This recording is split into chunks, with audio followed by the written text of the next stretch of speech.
Hi all, welcome to competitive cracker. അപ്പം ഞാൻ ഇന്ന് വന്നേക്കുന്നത് നിങ്ങൾക്ക് JLT സംസ്കൃതത്തിന്റെ സിലബസും അതുപോലെ പ്രീവിയസ് ഇയറിൽ ചോദിച്ചിട്ടുള്ള കുറച്ച് ചോദ്യങ്ങളും പറഞ്ഞു തരാനും അതുപോലെ തന്നെ പുതിയൊരു കാര്യം നമ്മുടെ CCയിൽ JLTന്റെ പുതിയ ബാച്ച് തുടങ്ങുന്നതിനെ പറ്റി നിങ്ങളെ അറിയിക്കാനും കൂടി വേണ്ടിയിട്ടാണ്. അപ്പോൾ JLT Samskritam full time junior language teacher നമുക്കറിയാം പാലക്കാട്, തൃശ്ശൂർ ജില്ലകളിൽ ഇപ്പോൾ വിളിച്ചിട്ടുണ്ട്. എല്ലാവരും അപ്ലൈ ചെയ്തിട്ടുണ്ടാവും അല്ലേ? അപ്പോൾ അതിന്റെ പുതിയ ബാച്ച് നമ്മുടെ CCയിൽ സ്റ്റാർട്ട് ചെയ്തേക്കാണ്. ഗ്രൂപ്പ് ആക്ടിവിറ്റീസും സ്പെഷ്യൽ മെന്റർഷിപ്പ് പ്രോഗ്രാംസും അതുപോലെ എക്സ്ട്രാ ലൈവ് ക്ലാസ്സും ഒക്കെ നമ്മൾ പ്രൊവൈഡ് ചെയ്യുന്നുണ്ട്. അപ്പോൾ താല്പര്യമുള്ളവർ ഡീറ്റെയിൽസ് അറിയാൻ വേണ്ടിയിട്ട് 8589083568 എന്ന് പറയുന്ന നമ്പറിലേക്ക് വിളിച്ചു കഴിഞ്ഞാൽ നിങ്ങൾക്ക് വിവരങ്ങൾ അറിയാം. അപ്പോൾ അതാണ് ആദ്യം എനിക്ക് അറിയിക്കാനുള്ളത്. അപ്പോൾ അതോടൊപ്പം തന്നെ നമ്മുടെ JLTന്റെ സിലബസ് എന്താണ്, അതുപോലെ കുറച്ച് പ്രീവിയസ് ഇയർ ക്വസ്റ്റ്യൻസും കൂടി നമുക്ക് ഡിസ്കസ് ചെയ്തു പോവാം. അപ്പൊ നമ്മള് സംസ്കൃതത്തിന്റെ സിലബസ് മാത്രമാണ് ഇപ്പൊ ഡിസ്കസ് ചെയ്ത് പോകാൻ പോണത്. നമുക്കറിയാം 80 മാർക്കിനാണ് JLT സംസ്കൃതത്തിന് സംസ്കൃതം എന്ന ഭാഗത്ത് നിന്ന് ചോദിക്കുക. പാർട്ട് 2, പാർട്ട് A 20 മാർക്ക്, റിനൈസൻസും ഫ്രീഡം മൂവ്മെന്റ് അങ്ങനെയുള്ള കാര്യങ്ങൾ നമുക്ക് പിന്നീട് ഡിസ്കസ് ചെയ്യാം. ഇപ്പൊ പാർട്ട് 2 സംസ്കൃതത്തിൽ വരുന്നത് എന്തൊക്കെയാണ് എന്നാണ് നമ്മൾ നോക്കാൻ പോകുന്നത്. എന്തൊക്കെയാണ്? മൊഡ്യൂൾ 1 ജ്യോതിഷം, ബൃഹജ്ജാതകം, വരാഹമിഹിരന്റെ ബൃഹജ്ജാതകത്തിലെ 1-2 ചാപ്റ്റേഴ്സ് ആണ് നമുക്ക് ആദ്യമായിട്ട് പഠിക്കാനുള്ള ഒരു ഭാഗം. അതിനുശേഷം ന്യായദർശനത്തെ ബേസ് ചെയ്തിട്ടുള്ള 2 ടെക്സ്റ്റുകൾ പഠിക്കാനുണ്ട്. തർക്കസംഗ്രഹവും ന്യായ സിദ്ധാന്ത മുക്താവലി ശബ്ദഖണ്ഡം വരെയും പഠിക്കാനുണ്ട്.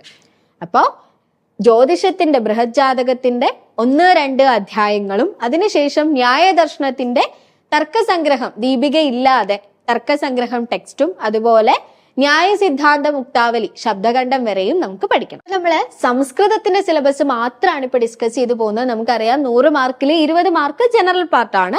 രണ്ടാമത്തെ പാർട്ട് എന്ന് പറയുന്നതാണ് സംസ്കൃതം.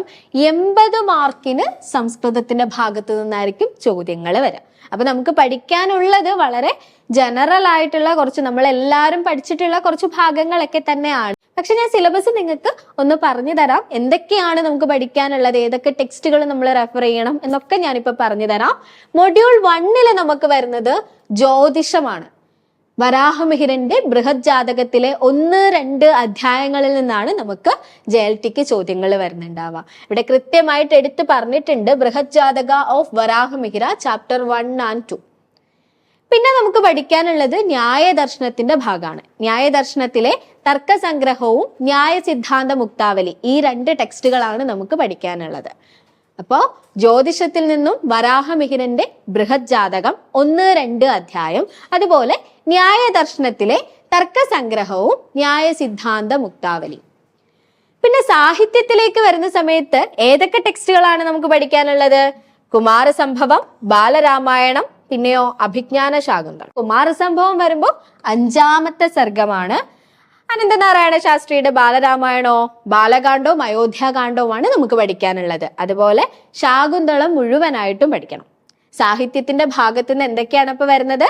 കുമാരസംഭവത്തിന്റെ 5ാം സർഗം, ബാലരാമായണത്തിന്റെ ബാലകാണ്ഡവും അയോധ്യാകാണ്ഡവും അഭിജ്ഞാന ശാകുന്തളം മുഴുവനും. ഇത്രയാണ് നമുക്ക് സാഹിത്യം ഏരിയയിൽ നിന്ന് പഠിക്കാനുള്ളത്. പിന്നെ നമുക്ക് അതേ ഏരിയയിൽ തന്നെ വരുന്ന കുറച്ച് ഭാഗം എന്തൊക്കെയാണ്? കുറച്ച് വൃത്തങ്ങൾ പഠിക്കാനുണ്ട് അല്ലെ? ഏതൊക്കെ വൃത്താണ്?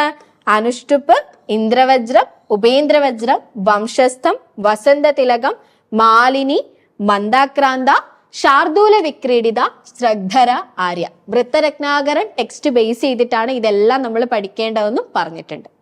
പിന്നെ വരുന്നത് അലങ്കാരങ്ങളാണ്. കുവലയാനന്ദത്തെ ബേസ് ചെയ്തിട്ടാണ് നമുക്കിതൊക്കെ പഠിക്കേണ്ടത്. ഉപമ, രൂപകം, ഉത്പ്രേക്ഷ, അതിശയോക്തി, സമാസോക്തി, ദീപിക, അപ്രസ്തുത പ്രശംസ, അർത്ഥാന്തരന്യാസം, പ്രദീപ, അനന്വയ, അനുപ്രാസ, യമക. ഇത്രയും അലങ്കാരങ്ങൾ നമുക്ക് പഠിക്കണം. അപ്പൊ ഞാനിപ്പോ ജനറൽ ആയിട്ട് എന്തൊക്കെയാണെന്ന് മാത്രമേ ജസ്റ്റ് പറയുന്നുള്ളൂ. അപ്പൊ പിന്നെ വരുന്നത് പൊയറ്റിക്സിൽ നിന്നും ഏതൊക്കെ ടെക്സ്റ്റുകളാണ്? സാഹിത്യത്തിന്റെ ഭാഗത്തു നിന്ന് തന്നെ സാഹിത്യശാസ്ത്രത്തിൽ നിന്നും ഏതൊക്കെ ടെക്സ്റ്റുകൾ നമുക്ക് പഠിക്കണം? കാവ്യപ്രകാശം, മമ്മടന്റെ കാവ്യപ്രകാശത്തിന്റെ 1-2 ചാപ്റ്റേഴ്സ്. പിന്നെയോ അതായത് 1-2 ഉല്ലാസങ്ങൾ നമ്മൾ പഠിക്കണം. പിന്നെയോ ദശരൂപക ഓഫ് ധനഞ്ജയ, പിന്നെ നാട്യശാസ്ത്ര ചാപ്റ്റർ 6 and 7 എന്നാ പറഞ്ഞേക്കുന്നത്. ധനഞ്ജയന്റെ ദശരൂപകവും നാട്യശാസ്ത്രത്തിന്റെ 6-7 അധ്യായങ്ങളും പഠിക്കണം. പിന്നെയോ പ്രത്യേകം എടുത്തു പറഞ്ഞിട്ടുണ്ട് നാടകലക്ഷണം, അർത്ഥോപക്ഷേപകങ്ങള്, പഞ്ചസന്ധി, ഭാവം, രസം. ഇത്രയും കാര്യങ്ങളാണ് പ്രധാനമായിട്ടും പഠിക്കേണ്ടതെന്നും എടുത്തു പറഞ്ഞിട്ടുണ്ട്. പിന്നെ ജനറൽ ആയിട്ട് വരുന്ന കുറച്ച് കാര്യങ്ങൾ, അതായത് നമ്മുടെ short history of Sanskrit literature നമ്മൾ പഠിച്ചിരിക്കണം. ജനറൽ സാൻസ്ക്രിറ്റ് എന്ന് പറഞ്ഞിട്ട് ടി.കെ. രാമചന്ദ്ര അയ്യരുടെ a short history of Sanskrit literature എന്ന് പറയുന്ന ടെക്സ്റ്റ് ആണ് കൊടുത്തിരിക്കുന്നത്. ആ ടെക്സ്റ്റ് നമ്മൾ പഠിച്ചിരിക്കണം. പിന്നെ നമ്മൾ അറിഞ്ഞിരിക്കേണ്ടത് ജനറൽ സാൻസ്ക്രിറ്റ് ഏത് ടെക്സ്റ്റ് ആണ്? ടി.കെ. രാമചന്ദ്ര അയ്യരുടെ a short history of Sanskrit literature എന്ന് പറയുന്ന ടെക്സ്റ്റ്. അതിൽ നമുക്കറിയാം, നമ്മൾ എല്ലാവരും പഠിച്ചിട്ടുണ്ടാവുന്നതാവും അല്ലെ. അതിൽ വേദങ്ങളും വേദാംഗങ്ങളും അതുപോലെ ക്ലാസിക്കൽ ലിറ്ററേച്ചർ, സൂത്ര പീരീഡ്, പിന്നെ എന്താണ് ദർശനങ്ങള്, സയന്റിഫിക് ലിറ്ററേച്ചർ, കാവ്യങ്ങള് എല്ലാം പറഞ്ഞിട്ടുണ്ട് അല്ലെ. അപ്പൊ ഇതിന്റെ എല്ലാം ജനറൽ ആയിട്ടുള്ള കാര്യങ്ങൾ നമ്മൾ അറിഞ്ഞിരിക്കണം എന്നാണ്. അതായത് സംസ്കൃതത്തിന്റെ ജനറൽ ആയിട്ടുള്ള എല്ലാ കാര്യങ്ങളും നമ്മൾ അറിഞ്ഞിരിക്കണം എന്നാണ് ഈ ഒരു ടെക്സ്റ്റ് വന്നുകൊണ്ട് നമുക്ക് മനസ്സിലാക്കേണ്ടത്. ഈ ഒരു ടെക്സ്റ്റ് ഫുള്ളായിട്ട് നമ്മൾ പഠിക്കണം. പിന്നെ വരുന്നത് വേദാന്തമാണ് അല്ലെ. വേദാന്തത്തിൽ ഏതൊക്കെ ടെക്സ്റ്റ് ആണ് നമുക്ക് പഠിക്കാനുള്ളത്? സദാനന്ദന്റെ വേദാന്ത സാരവും ഭഗവത്ഗീതയുടെ 1-2 ചാപ്റ്റേഴ്സുമാണ് നമുക്ക് പഠിക്കാനുള്ളത്. അപ്പോൾ വേദാന്തത്തിന്റെ ടെക്സ്റ്റുകൾ ഏതൊക്കെയാണ്? വേദാന്ത സാരവും ഭഗവത്ഗീതയും. ഭഗവത്ഗീതയിലെ 1-2 ചാപ്റ്റേഴ്സ്. ഇനി വ്യാകരണത്തിലേക്ക് വരുമ്പോൾ വ്യാകരണത്തിൽ നമുക്ക് ലഘു സിദ്ധാന്ത കൗമുദി ബേസ് ചെയ്തിട്ട് സംജ്ഞയും സന്ധിയും പഠിക്കണം.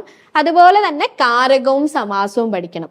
ഇതാണ് വ്യാകരണത്തിന്റെ ഭാഗത്തു നിന്നും വരുന്നത്. അപ്പൊ ഇത്രയാണ് നമ്മുടെ സിലബസിൽ പറയുന്നത്. നമ്മൾ ഇത്രയും കാര്യങ്ങൾ പഠിച്ചാൽ മതി. പക്ഷെ ഇതൊക്കെ നമ്മൾ പഠിച്ചതായിരിക്കും അല്ലെ. ഓൾറെഡി നേരത്തെ പഠിച്ചിട്ടുള്ളതൊക്കെ തന്നെയാണ്. നമ്മൾ ഡിഗ്രി PG സമയത്തൊക്കെ പഠിച്ചിട്ടുള്ളതാണ്. അപ്പോൾ ഇത്രയാണ് നമ്മുടെ സിലബസ്. ഇനി നമുക്ക് കുറച്ച് ചോദ്യങ്ങൾ പ്രീവിയസ് ഇയറിൽ വന്നിട്ടുള്ള ചോദ്യങ്ങളും കൂടി ഡിസ്കസ് ചെയ്തിട്ട് നമുക്ക് പോവാം. രാത്രിബലാഹ രാശയഃ കെ. ഏതാണ് രാത്രിബല രാശികൾ ഏതൊക്കെയാണ്? നമുക്കറിയാം അല്ലെ. JLT-ല് കുറെ ക്വസ്റ്റ്യൻസ് ഈ ജ്യോതിഷം ബൃഹത് ജാതകം ബേസ് ചെയ്തിട്ട് ചോദിക്കാറുണ്ട് അല്ലെ. അപ്പൊ ഏതാണ്? ഇവിടെ ഓപ്ഷനില് സിംഹകന്യാ തുലാ വൃശ്ചിക കുംഭാഹ, ഗോജാശ്വി സിംഹകന്യാ തുലാഖ്യാഹ, സമൃഗ ഗോജാശ്വി കർക്കി മിഥുന, സസിംഹ കന്യാ തുലാ വൃശ്ചിക മേഷ. ഇങ്ങനെ 4 ഓപ്ഷൻസ് ആണ് തന്നേക്കുന്നത്. എന്താണ് ആൻസർ? ഓപ്ഷൻ സി, സമൃഗ ഗോജാശ്വി കർക്കി മിഥുന. ഇതാണ് ഇതിന്റെ ആൻസർ ആയിട്ട് വരുന്നത്. അടുത്ത ചോദ്യം എന്താണ്? അധ്യാരോപോ നാമ. അധ്യാരോപം എന്ന് പറഞ്ഞാൽ എന്താണ്? വസ്തുനി അവസ്തു ആരോപം. വസ്തു അല്ലാത്ത ഒന്നിൽ വസ്തുവിനെ ആരോപിക്കുന്നതാണ് എന്ത്? അധ്യാരോപം എന്ന് പറയുന്നത്. അപ്പോ ഓപ്ഷനിൽ നോക്ക്. വസ്തുനി അവസ്ത്വാരോപ, അവസ്തുനി വസ്ത്വാരോപ, വസ്തുനി വസ്ത്വാരോപ, അവസ്തുനി അവസ്ത്വാരോപ. അപ്പോ വസ്തുവില് മറ്റൊരു വസ്തുവിനെ, അതായത് വസ്തു അല്ലാത്ത ഒന്നിനെ ആരോപിക്കും. ഇപ്പം കയറ് കണ്ടിട്ട് അത് സർപ്പമാണെന്ന് ആരോപിക്കുന്നത്, അത്തരത്തിലുള്ളതാണ് അധ്യാരോപം എന്ന് പറയുന്നത്. ഇവിടെ ഓപ്ഷനിൽ എ ആണ് ആൻസർ ആയിട്ട് വരിക. അപ്പൊ വസ്തുനി അവസ്ത്വാരോപ അധ്യാരോപ. ഓപ്ഷൻ എ ആണ് ആൻസർ ആയിട്ട് വരുന്നത്. ഇനി കനിഷ്കസ്യ സമകാലീനഃ പ്രഥിതഃ കവിർഭവതി. കനിഷ്കന്റെ സമകാലീനനായിട്ടുള്ള കവി ആരാണ്? കാളിദാസനാണോ, അശ്വഘോഷനാണോ, ഭവഭൂതിയാണോ, ഭാസനാണോ? ഓപ്ഷൻ ബി, അശ്വഘോഷനാണ് ആൻസർ ആയിട്ട് വരുന്നത്. അടുത്ത ചോദ്യം, ഏതത് കോശത്രയം മിലിതം സൂക്ഷ്മ ശരീരം ഇത്യുച്യതേ.